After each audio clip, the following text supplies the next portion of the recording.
Mga Bisaya sa New Zealand ug sa lain-laing suok sa kalibutan, kumusta? Ang gipadangat nga pangutana niining adlaw mao ang pangutana nga gikan ni Crispin sa may Auckland area. Siya nangutana sa pag-ingon nga gi tangtang siya sa panganrabaho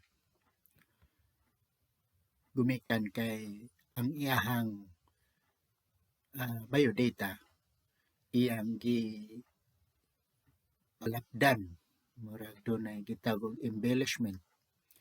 Ang embellishment murag imong gipatambok ba ang imong biodata aron dawaton ka sa pagpanrabaho. Matod pa niya nga ang training o ang iyang experience iyang na overstate. Ang pulong overstate buti pasabot nga iyang na subrahan. Napasubrahan niya sugilon ba sa iyang biodata or CV. Karon gi dismiss siya sa pagpanrabaho human sa 7 ka buwan. 7 ka buwan. Human sa 7 ka buwan gikan siya nagtrabaho, gi-dismiss siya, gi-terminate siya sa pagpanrabaho. Muna nangayo siya sa opinion. Wa siya mangayo og unsay akong ikahatag niyang sugyot or advice. Opinion lamang. Busa ang akong sugilon nimo, Crispin, nga ang pag-inat sa biodata o kining CV mamahimo kana siyang hinungdan nga tangtangon ka sa pagpanrabaho sa katarungan nga kini usa ka paglapas sa gitawag nga trust and confidence nga maoy murabag pagsalig diha kanimo. Ug kini siya gitawag usab sa balaod og misrepresentation. Ang pulong misrepresentation mura og ingno nato nga wala ka magmatinud-anon na makaka sa imong CV or biodata nga imong gibakakan sila nya may hinungdan nga gidawat ka. Karon matod pa nimo 7 na kabuwan labay unya dayon gitangtang kanila. Ako naghuna-huna lang ko, naghinaot ko nga gipaagi sa prosesong tinarong ang pagtangtang kanimo. Apan bisan pa niya na ang akong opinion medyo lahi. At ingon pa sa ubang mga abogado nga kinahanglan gyud kang tangtangon. Kay imo manggi bakakan ang employer dito sa imong CV or sa imong biodata. Tinuod ka na sa ubang mga butang. Apan sa akong tan-aw isip batid ni klases balaod 7 ka buwan na ang minglabay. Bote pasabot nga gilakangan ka nas panahon. O maproyba lamang nga nasayod na sila ni adtong mga pipila ka adlaw nga doon na di ay giinat di ay nimo ang imong CV.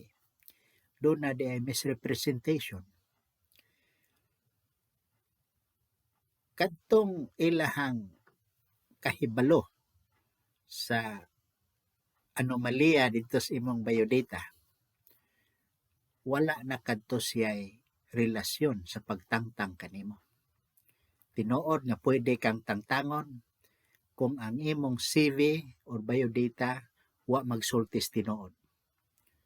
Apan kung gilaka nga nas panahon sa ato pa ang pagtangtang kanimo og ang kadtong imong CV dili na konektado. There is no more connection. Wala na connection sa misrepresentation o sa gitawag og dismissal. Kay nasayod naman sila nga doon na di ay anomalya dito sa imong CV. O niya, nakatrabaho na sa kanila o 7 ka buwan. Nahibaw-an na nila nga doon na di ay kay katakos. Apan, ang tangon kanila nga walay basihanan, walay ground. Balik na lang sila sa karaan nga sa laod katong misrepresentation. So kung maprueba na nga dili na konektado, manubag ang imong employer og unjustified dismissal. Maura akong ginagmay gumunhap din ha, pan tinuod dugay na siya og layog-layogon pa na. Daghan pa kayo ng komplikasyon. Apan bugat ang iprueba sa imong employer kung ang misrepresentation kadtong imong anomalya sa CV, itong bakak dito, konektado ba sa ilang pagtangtang kanimo. Ang lisod diha, kaya nga nung nadugay-dugay, no? Nadugay-dugay sa ato pa, pwede nga wa na ka magustuhi. Panibaw na sila, dugay na. Walang ka magustuhi sa 7 buwan. So, wa na to siya material relevance. Diwa na to gibugaton ang katong CV ni mo. Hibaw naman sila. Murag giisip na nila nga ilan na lang tong gisayloan. Gitawag ka na sa balaod condonation.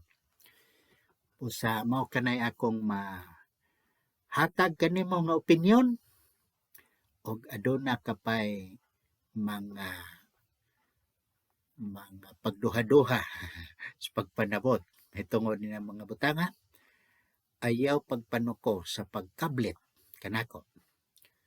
Ang atong nahimutangan na diha sa Waikato Innovation Park o kanunay ko dihang namirma og mga dokumento matag Lunes, libre ang pagpamirma diha sa mga dokumento. Gitawag ko nag pro bono legal works, legal assistance nga walay bayad. Ako nang hinaot nga kining butanga tataw og klaro diha kanimo og ayaw pagpanuko sa pagsampit kung galing aduna kapay gustong tuliron ng mga suliran o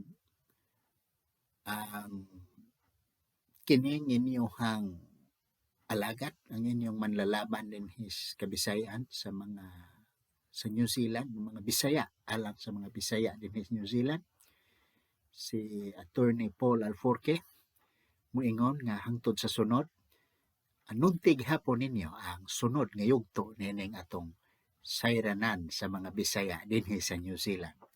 Ako manghinaot nga kamong tanan anaas sa kapiskay o maayong panglawas kanunay. Daghang salamat o maayong hapon.